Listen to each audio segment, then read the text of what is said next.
Hi, my name is Nacho, welcome back to the channel. And as the ripple effect created by the Fallout TV show keeps pumping the franchise full of Colombian nacho powder across all games and platforms in a way that Microsoft could only describe as unpredictable, with record-breaking concurrent players in Fallout 4 and Fallout 76 having 1 million players log into a game in a single day, after everyone believing that game was as good as dead. That everyone being me.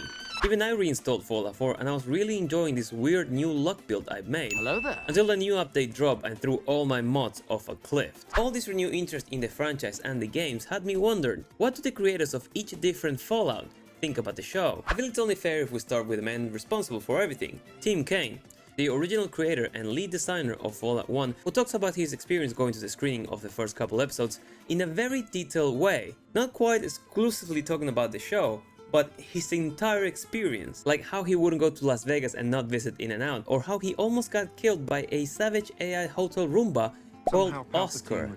What a wholesome dude.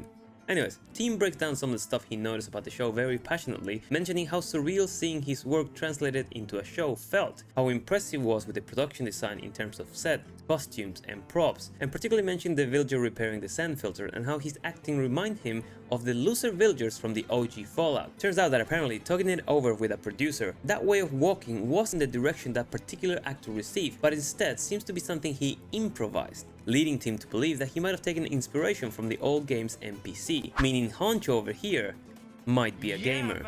But he closes or really opens his review with the fact that he liked it because it felt like Fallout. The reason I like it so much is everything feels like Fallout. That is hard to do. Trust me, I know how hard that is to do. And I'll agree, because that's exactly how I felt when I was watching the show, especially now that I'm playing the games again. So despite the lore changes, additions, presumed retcons that the fandom is all twisted about, the show feels like Fallout. You can see it as another one of the games, and I believe, much like Tim, that is not easy to achieve. He also said at the end of his review to have fun with it. After all, Bethesda owns the IP.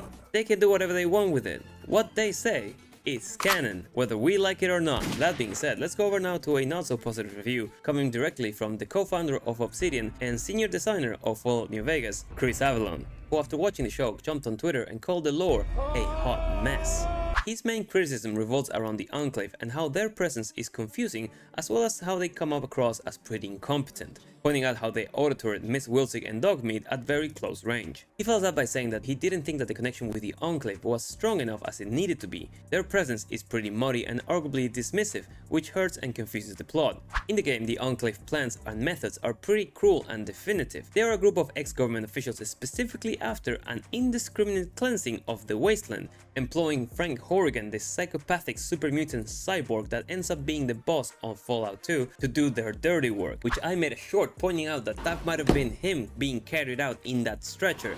The main feedback was that that hand is probably too small to be Horrigan's, so myth busted.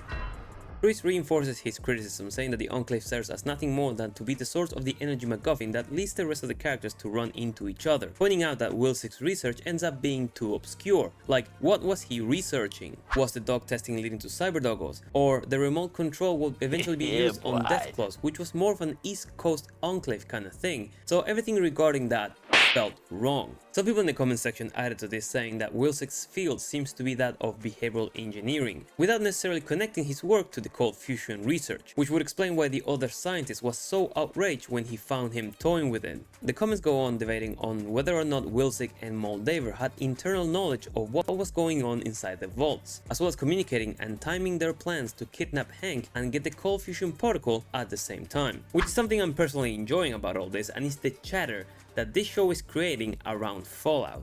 But I'll agree with Chris to a certain extent. Despite the fact that I like that the Enclave is still around and might be a fearsome antagonist in upcoming seasons, especially if they are in any way planning on introducing Frank Horrigan to the mix, which I now doubt, they did kinda brought them up and then left them in the speculations limbo. My main question after the last episode was how the cold fusion research that was meant to be under Moldaver's company, which was later bought by Vault-Tec and locked under a biometric key, ended up in the hands of the Enclave, particularly Wilsig's. It could be that Vault-Tec's close connections with the government led to someone getting a hold of the energy tech before the members of the Enclave fled to safety and kept it, not really exploiting it given that they needed one of Bot's butts to unlock it. The theory that the dog's remote control was powered by it doesn't really make much sense, because if the Enclave had access to unlimited energy, Why in God's name would they use it on that?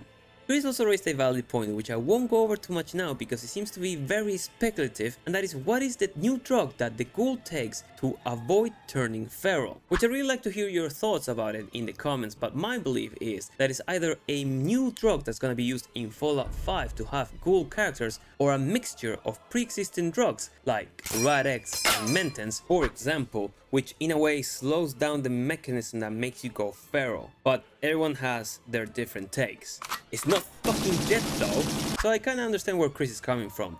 The show is not perfect and it leaves a lot of questions unanswered, but I don't think it takes anything away from the lore. It definitely adds things to it, which is not necessarily a bad thing. Plus, New Vegas is still canon. Todd Howard clarified that the events of Shady Sands happened after 2277. If you remember that chalkboard, it doesn't say that the bombs were dropped that year. So the whole game could happen and certain endings will be the ones chosen to carry on the show forward, which will most likely make some fans very angry. But like Tim said earlier, it is Bethesda's property. They can do whatever they want with it.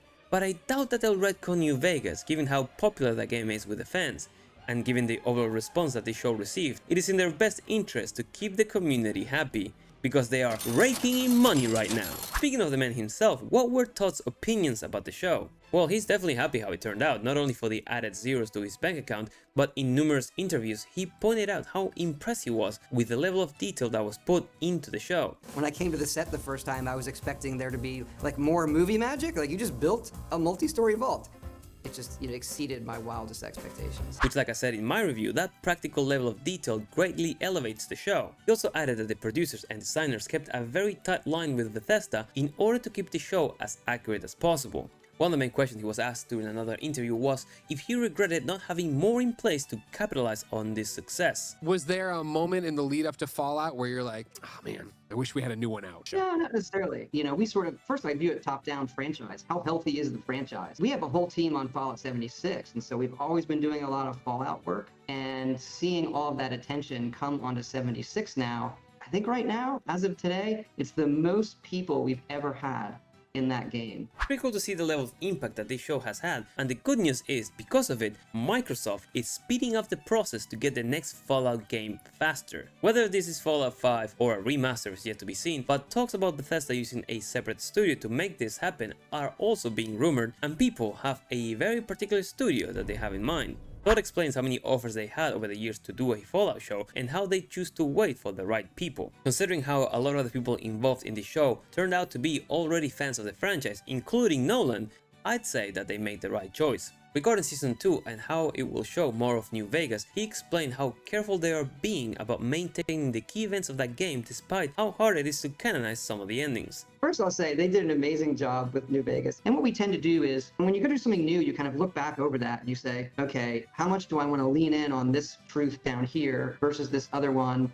Obviously it can be tricky when some of those things refute. Even though Todd hasn't always delivered on his promises, I want to think that him and Bethesda still have the best interest of the players in mind. Oh, my sweet summer child. But other than that, I said they are making the most out of the hype with new merch, new game updates that break all your shit, lots of stuff added to 76, so even though there's no Fallout 5 anywhere in sight, there's definitely something being planned for it, and they want it done fast. I think Fallout is a great franchise, and I love that the show hit somewhere close to home and is now driving all these new people into it, making them have these conversations.